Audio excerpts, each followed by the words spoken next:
Three Short Tales from the Philippines. Hello, this is Jeffrey, and I am here with three short folk stories from the Philippines. They are all about animals, and why things are the way they are.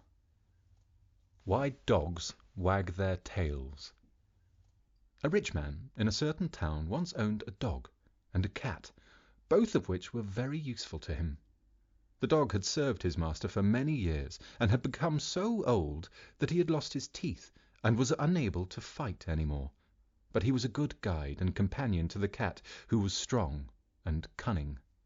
The master had a daughter who was attending school at a convent some distance from the home, and very often he sent the dog and the cat with presents to the girl. One day he called the faithful animals and bade them carry a magic ring to his daughter. "You are strong and brave," he said to the cat. "You may carry the ring, but you must be careful not to drop it." And to the dog he said, "You must go with the cat to guide her and keep her from harm." They promised to do their best and started out. All went well until they came to a river. As there was neither bridge nor boat, there was no way to cross but to swim. "Let me take the magic ring," said the dog, as they were about to plunge into the water. "Oh, no," replied the cat. "The master gave it to me to carry." "But you cannot swim well," argued the dog. "I am strong and can take good care of it." But the cat refused to give up the ring until finally the dog threatened to bite her, and then she reluctantly gave it to him. The river was wide, and the water was so swift that they grew very tired. And just before they reached the opposite bank, the dog dropped the ring. They searched carefully, but could not find it anywhere, and after a while they turned back to tell their master of the sad loss. Just before reaching the house, however, the dog was so overcome with fear that he turned and ran away and was never seen again. The cat went on alone, and when the master saw her coming, he called out to know why she had returned so soon and what had become of her companion. The poor cat was frightened, but as well as she could, she explained how the ring had been lost and how the dog had run away. On hearing her story, the master was very angry and commanded that all his people should search for the dog, and that it should be punished by having its tail cut off. He also ordered that all the dogs in the world should join in the search, and ever since, when one dog meets another, he says, "Are you the dog that lost the magic ring? If so, your tail must be cut off." Then immediately each shows his teeth and wags his tail to prove that he is not the guilty one. Since then, too, cats have been afraid of water and will not swim across a river if they can avoid it. And that was a tale about tails and why dogs wag theirs. The next story from the Philippines explains why hens always peck the ground. A hawk, flying about in the sky one day, decided that he would like to marry a hen, whom he often saw on the earth. He flew down and searched until he found her, and then he asked her to become his wife.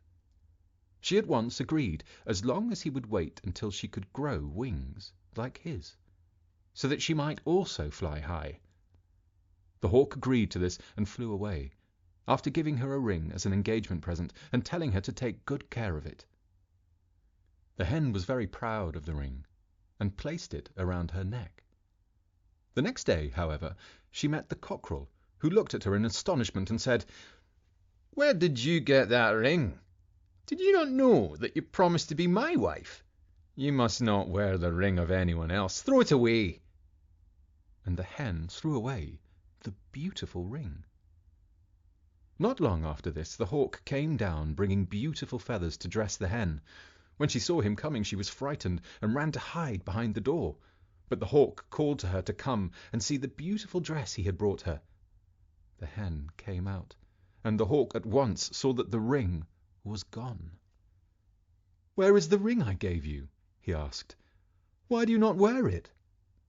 The hen was frightened and ashamed to tell the truth, so she answered, "Oh, sir, yesterday when I was walking in the garden, I met a large snake, and he frightened me so that I ran as fast as I could to the house. Then I missed the ring, and I searched everywhere, but could not find it." The hawk looked sharply at the hen, and he knew that she was deceiving him. Then he said to her, "I do not believe that you could behave so badly. When you have found the ring, I will come down again and make you my wife. But as a punishment for breaking your promise, you must always scratch the ground to look for the ring. And every chicken of yours that I find, I shall snatch away." Then he flew away. And ever since, all the hens throughout the world have been scratching to find the hawk's ring. And that was the story of the hawk and the hen. So now you know that when hens peck the ground, they are looking for a lost ring. The next tale is very short and explains why spiders don't like flies. The Spider and the Fly. Mr. Spider wanted to marry Miss Fly. Many times he told her of his love and begged her to become his wife, but she always refused, for she did not like him. One day, when she saw Mr. Spider coming again, Miss Fly closed all the doors and windows of her house and made ready a pot of boiling water. Then she waited, and when Mr. Spider called, begging her to allow him to enter, she answered by throwing boiling water at him. This made Mr. Spider very angry, and he cried, "I will never forgive you for this, but I and my descendants will always despise you. We will never give you any peace." Mr. Spider kept his word, and even today one can see the hatred of the spider for the fly. And that was the third of our short folk tales.